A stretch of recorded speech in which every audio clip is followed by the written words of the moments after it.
Hello everyone and welcome back to my channel where we talk about interior design tips and inspiration. Today we are on our 11th video of our design style series and talking all about Scandinavian design. If you are new to this series, we go over background information on each design style, key elements that you can identify this look with, some ways on how you can incorporate this design style into your home, and then similar styles in case you're interested in this style but maybe want something a little bit different. So let's go ahead and jump on into the background of Scandinavian design. Scandinavian design emerged around the 1950s and really wanted to focus on craftsmanship as well as an understated elegance in homes. This design style really emulates a very clean and crisp interior that focuses a lot on function and minimalism. You'll see some organic shapes come into play and some inspiration from nature. It's very relaxed and has some subtle interest and tonal play incorporated into the design. A term that's often used in Scandinavian design is hygge. And what hygge is that it really focuses on comfortableness and coziness to create a really relaxed, inviting space. Now let's go ahead and talk about some key elements from this design style. So starting with architectural, there's not a ton of architectural details that are really noticeable in this design, but there is one important thing that I want to talk about, which is lighting. In Nordic countries where this style originates from Scandinavia, there can be as little as 7 hours of daylight during some parts of the year. So lighting is very important in this area of the world. They really like to encourage light in their space because sometimes of the year they have so little of it. So they really want to make sure that they're inviting into their space, and lighting is such a huge factor into our moods, our productivity, and other things like that. So they really try to emulate really light and bright spaces for themselves, so even in those months where they're used to having a little bit more darkness, they still can get some encouragement from light. Because lighting is so important, you'll see a lot of windows in these types of homes. You'll also see really interesting light fixtures and kind of bring some attention to light fixtures. You'll also see lots of candles because it gives that really warm, cozy feeling. When there's so much darkness, you can just light candles and it gives off that really beautiful warm hue that just makes you want to snuggle up. Moving on to furniture aspects of Scandinavian design, you'll see a lot of furniture that has really clean lines. It feels a little bit more streamlined, it's very clean, it's very straight, it's very minimal for the most part. You'll see a lot of similar styles of furniture to mid-century modern design. You'll have a lot of wood legs and wood accents, but you'll see a little bit less color. You'll see more natural, neutral materials being used in Scandinavian design. There's two factors that come into Scandinavian design for furniture that are really important. And one is comfort, because there is so much time to be spent indoors, especially during those winter months, that you want to make sure that furniture is really, really comfortable, right? And then another thing is that they can be multifunctional. Because a lot of these spaces are more on the minimal side, they want to be able to use this for multiple different reasons or functions, which may be storage, or it may just be moving pieces around to room to host or other things like that. For color palettes in Scandinavian design, what you'll mostly see is a lot of neutrals, a sea of neutrals, if you will. So you'll see oftentimes a lot of white, crisp walls, very light tone woods on the floor, and then you'll see some tan, some grays, some beige.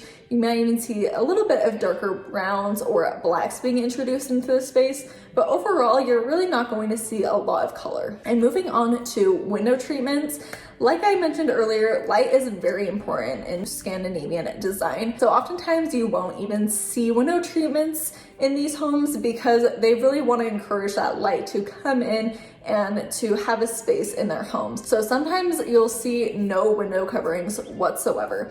If you're someone who does need window coverings though, then definitely go for something that's a little bit more sheer, that's more lightweight, that's very breathable, to still encourage that light to come in and be able to have a place, but at night you can close them and still have that privacy. For accessories, you're really going to see a lot more of a minimal approach when it comes to styling and accessorizing. So So only having a few pieces out, you might see some artwork that's a little bit more geometric or organic. Texture is a huge thing that likes to be incorporated into Scandinavian designs to kind of soften the interior a little bit, make it a little bit more inviting, a little bit more warm. You might see some sheepskin, you might see some mohair, some of these things to be a little bit more textural to invite you to cozy up. Another really big thing with Scandinavian design is plants. They really love plants, they love flowers, they like bringing some sort of life into their space. Since they can have such long and cold, brutal winters,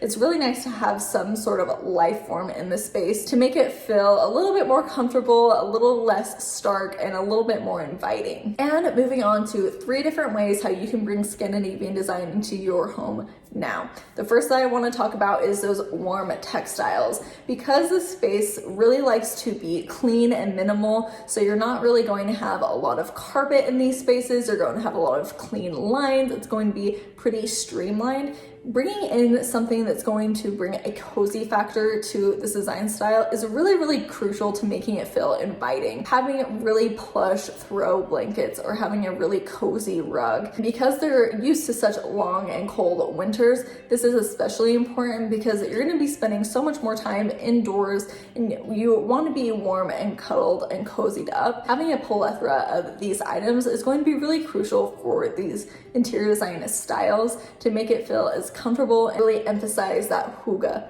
effect. My second tip is to minimize. So like we talked about earlier, this is a pretty minimal space. It's not quite as extreme as minimalist interiors, but it is very similar to minimalism. So really want to pare down things, go comb through your accessories or even maybe some of your furniture pieces and really try to simplify this area of your home because that will give it a definite Scandinavian effect. Definitely keep in mind understated, minimal, and functional while you're going through these things. And my third suggestion is to neutralize. If you have a lot of color, that is going to be the first thing that throws off a Scandinavian design.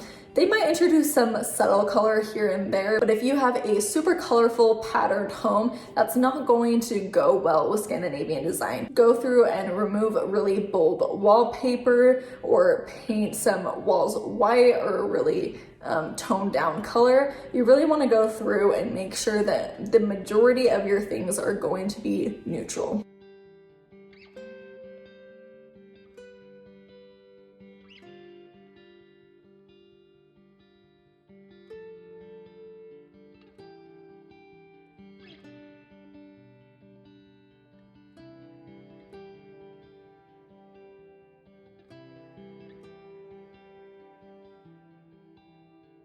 Now to talk about some similar styles to Scandinavian design. The first that I want to talk about is one that I talked about before this style series even started, and that's japandi. This is definitely a newer style. It's mixing Japanese design with Scandinavian design. There is a lot of overlap here, but there is some of those Japanese influences as well. So there's a lot of focus on nature. There's a little bit more of a broader color palette, but it's very centered on a relaxing, calming space. Another one that I mentioned throughout this video is minimalist style. So like I said a little bit earlier, these styles are actually very similar when it comes to color palette and to a very clean interior. So if you enjoy this style, I really think minimalism has a lot of overlap with Scandinavian design, and I have made the minimalist video as well. So I'll link both japandi, minimalism, and mid-century modern, which is I think the third that I want to talk about. Mid-century modern is probably the most different of these 3 suggestions.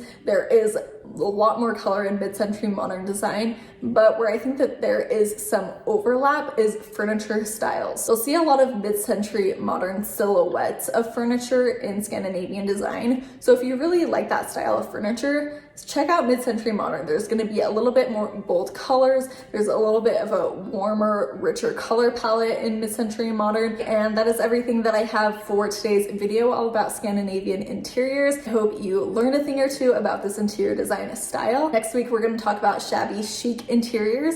So if you're interested in that, definitely stay tuned. Thank you so much for watching, and I hope you have a great day. Bye.